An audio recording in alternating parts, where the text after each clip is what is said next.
Salam TITB. Jumpa lagi di One World Outlook Weekly Market Update. Saya, Claudia Simarung Khalid, siap memberikan informasi dan analisa pasar terkini, global dan domestik untuk membantu Anda memilih strategi investasi terbaik. Memasuki pertengahan tahun, pergerakan pasar berlanjut untuk dibayangi oleh volatilitas di tengah-tengah kondisi makroekonomi yang diwarnai oleh masih meningkatnya tekanan inflasi global serta siklus kenaikan suku bunga oleh mayoritas bank-bank sentral dunia. Sementara, lockdown yang diberlakukan di beberapa kota besar Cina akibat meningkatnya kembali kasus COVID-19 turut meningkatkan kekhawatiran investor global seiring dengan dampaknya terhadap rantai pasokan dunia. Pekan lalu, fokus utama pasar berada pada rilis data inflasi Amerika Serikat atau CPI per bulan Mei. Secara tidak terduga, inflasi CPI tercatat meningkat di atas estimasi pasar menuju level 8,6% secara year on year atau merupakan level tertingginya dalam 40 tahun terakhir ini, seiring dengan berlanjut meningkatnya harga bahan bakar, makanan, dan tempat tinggal di Amerika Serikat. Sementara core inflation atau inflasi inti yang mengecualikan harga energi dan makanan turut menguat 6% secara year on year. Bertahannya inflasi di level yang tinggi turut meningkatkan kekhawatiran investor akan potensial dampaknya terhadap perlambatan ekonomi Amerika Serikat hingga kemungkinan akan terjadinya resesi. Pasar pun turut mengantisipasi kebijakan The Fed untuk bergerak lebih agresif lagi, terutama dalam hal kenaikan suku bunga demi menahan inflasi agar tidak berlanjut untuk melambung semakin tinggi. Spekulasi pasar akan The Fed untuk bergerak semakin agresif terlihat terbukti dari hasil meeting FOMC bulan Juni ini.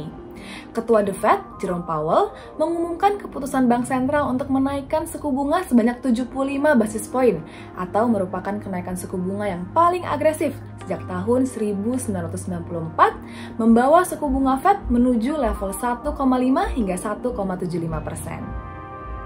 Dengan tujuan untuk menurunkan inflasi kembali ke target rata-rata 2%, Powell mensinyalkan akan kenaikan suku bunga yang serupa atau di kisaran 50 hingga 75 basis poin di meeting bulan Juli berikutnya, seiring dengan terus dipantaunya kondisi makroekonomi.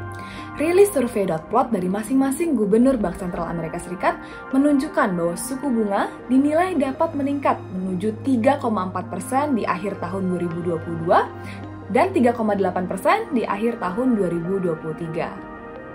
Sementara, seiring dengan perlambatan pertumbuhan ekonomi di Amerika Serikat yang dapat diantisipasi pasca pemulihan pesat yang terlihat di masa pandemi, The Fed pun turut memangkas prediksi PDB Amerika Serikat di tahun 2022 dari yang sebelumnya di 2,8% menjadi 1,7%.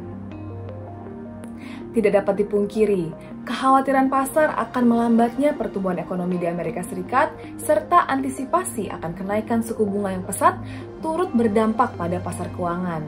Tercermin dari indeks saham benchmark Amerika Serikat S&P 500 yang sempat melemah hingga 22% dari level tertingginya di awal tahun, dengan indeks Dow Jones dan indeks Nasdaq menunjukkan tren yang serupa.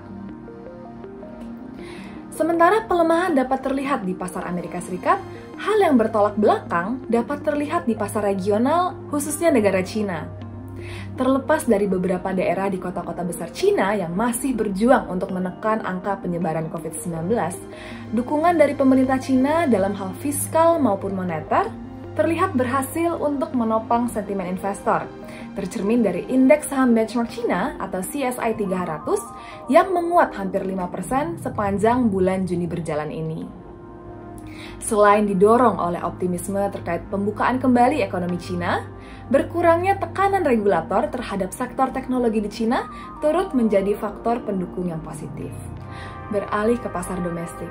Mengikuti tren pada pasar keuangan global, IHSG membukukan pelemahan mingguan sebesar 1,34% pekan lalu menuju level 7.086 dengan yield obligasi pemerintah tenor 10 tahun ditutup naik 27 basis poin menuju level 7,19% dan rupiah yang diperdagangkan naik ke level 14.550 pada penutupan 10 Juni lalu. Dari dalam negeri, Rilis data ekonomi yang positif per bulan Mei, seperti cadangan devisa yang bertahan di level yang tinggi, meningkatnya angka indeks keyakinan konsumen, serta surplus pada neraca perdagangan berlanjut untuk menopang optimisme. Namun, seiring dengan meningkatnya tekanan inflasi global, ruang untuk kenaikan harga di dalam negeri pun turut terbuka. Sehingga, hal tersebut pun menopang antisipasi kami untuk kenaikan suku bunga oleh Bank Indonesia di tahun 2022 ini. Sekian informasi dan analisa kali ini. Untuk mengikuti update pasar terkini, Anda dapat mengakses weekly market journal kami melalui link berikut. Dan jangan lupa untuk memfollow kami dengan cara mengklik tombol subscribe. Saya Claudia Simanungkalit, nantikan One World Outlook berikutnya di minggu depan. Salam TIYTB.